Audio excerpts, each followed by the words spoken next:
Now we are faced with the threat of losing many due to the adverse effects of climate change. Consider a country which has been deeply affected by severe droughts, which can no longer sustain itself because its hydropower is non-operational and its drinking water is non-existent. A country who can no longer produce crops to feed its people.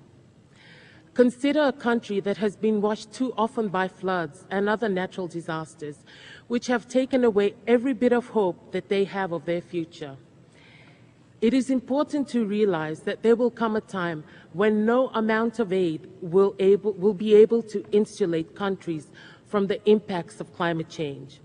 We will all suffer now or later. No country is immune to the impacts of climate change, and the smallest of the SIDS will be the first. Mr. President, clearly the survival of states, their sovereignty and territorial integrity, and the impact on their neighbors are a matter of international peace and security. The melting of glaciers and the warming of the atmosphere and the oceans will have wide-ranging effects. Droughts, floods, and other forms of extreme weather will become more frequent, threatening food supplies. Plants and animals which cannot adjust will die out. Sea levels are rising and will continue to do so, forcing hundreds of thousands of people in coastal zones to migrate. Recent climate studies have shown that the pace of climate change is increasing and the effects are sometimes worse than predicted. In only the past 4 years, scientists have revised predictions of an ice-free summer Arctic Ocean from 2105 to 2070 to 2039 to 2013. Terrifyingly, some climatic studies have begun to suggest that the IPCC's worst-case scenarios may be too conservative. These trends indicate we may be facing a climate emergency far sooner than we thought.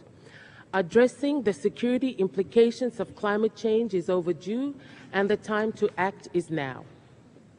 Mr. President, against this backdrop, let me now introduce the resolution. The resolution is simple and genuine. First and foremost, it refers to the security implications of the adverse impacts of climate change, which in our region are already being felt. Resettlements are already underway in the Pacific.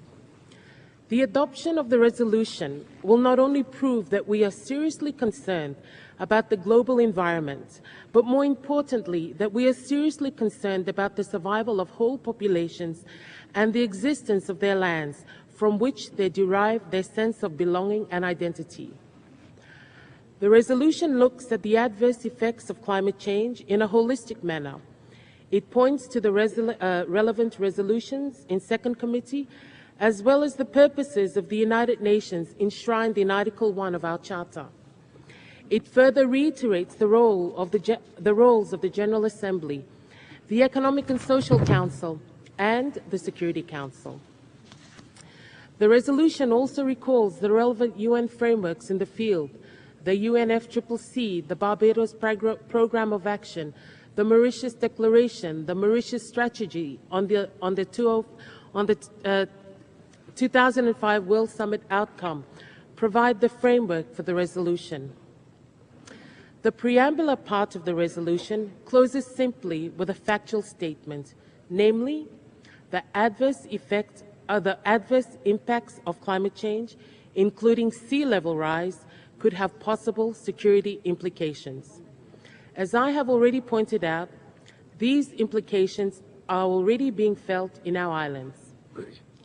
The draft resolution then invites all relevant organs of the United Nations to intensify their efforts in considering and addressing climate change.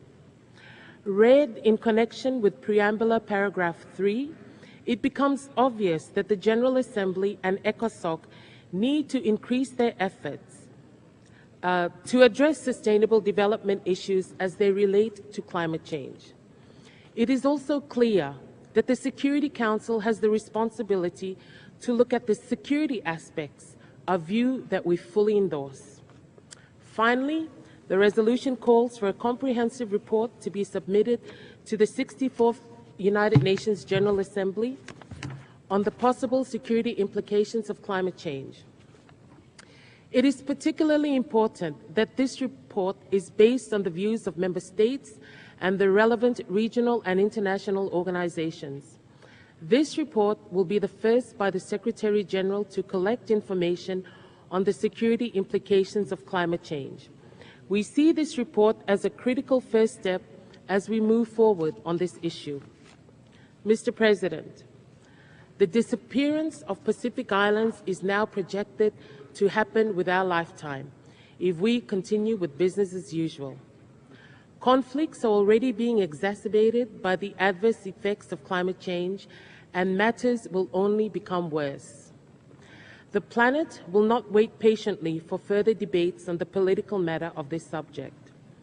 We are of the firm view that the adverse impacts of climate change have a very real implications for international peace and security. We believe that the time is now opportune for all the organs of the United Nations to work collectively within their mandates and intensify their efforts. The lives of real people from real places are at stake.